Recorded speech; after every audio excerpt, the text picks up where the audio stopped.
Right then, lads and lasses, how we're doing? I hope you're all doing okay. First things first, of course, it is an injury update, which I've been begging to give you. I mean, 11 injuries. It's monumental to Newcastle season that we need to have a full squad like we were going to have at the start of the season. Of course, we've been unlucky with Harvey Barnes being out, all the new recruits that we've bought in the Sandro Tonali situation. It's just been nothing short of unlucky, and I hate using that word, as you know, it's a sort of get out of jail card word, but no, it actually just has been unlucky. And by the way, the background is getting nicely. St. Maximin, Sandro Tonali, and Jose Perez. My three favourite Newcastle United players of all time. First, second, and coming up now, he's definitely going to be the first. I can say that with my whole heart. But let's get into the injury update. We've got one from Miguel Almiron and also Callum Wilson on what he's doing with these England duties. Of course, Gareth Southgate picked him while being injured. He's done that with Bukayo Saka as well. Callum Wilson's never the first name on the England national men's team sheet. Why he's been picked when he's injured, when we're in an injury crisis? It just seems like Gareth Southgate has it in for her. He doesn't pick with players. When they're injured, he wants to pick them. This man just hates Newcastle United. We'll start off with Callum Wilson because it's not really an injury update, but it is more so of what's going on with his current situation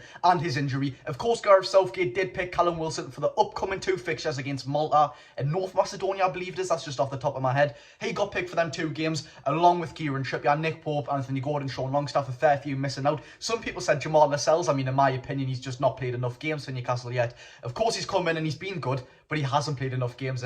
Gareth Southgate likes to pick players who don't play enough games, or Calvin Phillips, if list goes on. But what I was going to say is, of course, Callum Wilson has departed from his England national men's duty. He was picked by Gareth Southgate, but he's pulled out. This is what he said on all of his social medias. Unfortunately, a recent setback has meant I had to withdraw from the squad I'd worked so hard to be of. Strong will shake, but never collapse. So for sure, I'll be back soon. Good luck to the lads in the upcoming fixtures. That's just top class from Callum Wilson. Of course, it may not have even been his choice to pull out with the England squad, but the fact that he's doing it, he's putting Newcastle United first. Yes, of course, he might not have even had a choice, but he's putting Newcastle United first, and that's what we love as a club.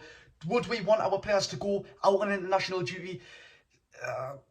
Necessarily not. Of course, it's great for them as a memento for them. They can say, oh, I've been capped by my country, I've played for my country. It's a fantastic individual achievement, but we are Newcastle United fans. We are England fans as well, but just look, we're through that group. It's a bloody, these tournaments get on my nerves. Of course, the Euros and the World Cup, I'm always fine with them, but the UEFA Nations League, the qualifiers, we'll get through every single time. There's nothing special about it for me.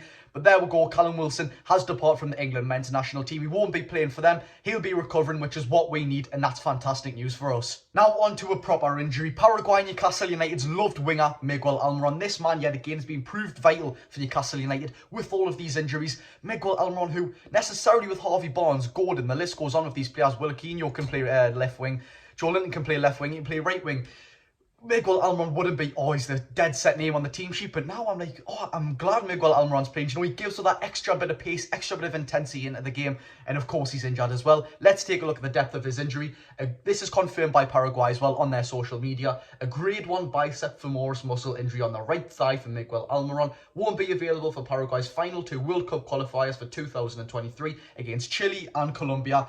That tells me a grade 1 injury. Of course, it's not grade 2, grade 3. Grade 1, if you don't know what this means, is it's the lightest type of injury you could have got. Grade 3, it would have meant he was out for an extensive amount of time. Seriously, would have been out for a very long time. Grade 2, as you can tell, grade 3 is the highest he would have been out. Grade 1, that's what he's got, and it's the least time he's meant to be out. So I think it's estimated that that's 1, 2, 3 weeks.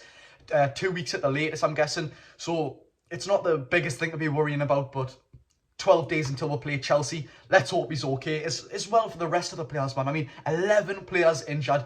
Or can we even field a team? But there we'll have it. Callum Wilson has pulled out with the England Internationals men's squad. And just hold on, because I've got something to tell you as well. And of course, Miguel Almiron with the grade 1 muscle bicep femoris, or whatever the hell it was. I swear he went down holding his hammy. I don't know how he's went and got one of them. But like we say, Miguel Almiron has avoided being out for an extensive amount of time, 1 to 2 weeks at max. But I have something to tell you as well. In 3 days' time, on the 16th of November, I'm going down to Liverpool at Anfield with a couple of my good friends, Adam Piasson being one of them, to go to the Football Content Awards. I mean, it's just a monumental milestone in my content creation career. If you're just following me on YouTube, just subscribed on YouTube. I've been doing YouTube for what?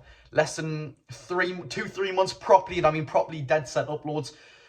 On TikTok, I've been doing it for what? 4 years actually, just non-stop Newcastle United content every single day. I've been pumping into it in school, out of school, like I'm doing now. I've been putting every single bit of passion I've got into it. Everything like I'm doing it right now. There's a tiny bit of injury news, but I'm still making an update so I can give you consistent news. Do you know what I mean? It's fantastic. But Anfield Football Content Awards, there's going to be monumental names there. It's going to be a fantastic night. Of course, I'm running for the Best Young Content Creator Awards. I'm sure it's 21 years or younger. Of course, I'm 17, so I well fit into that category.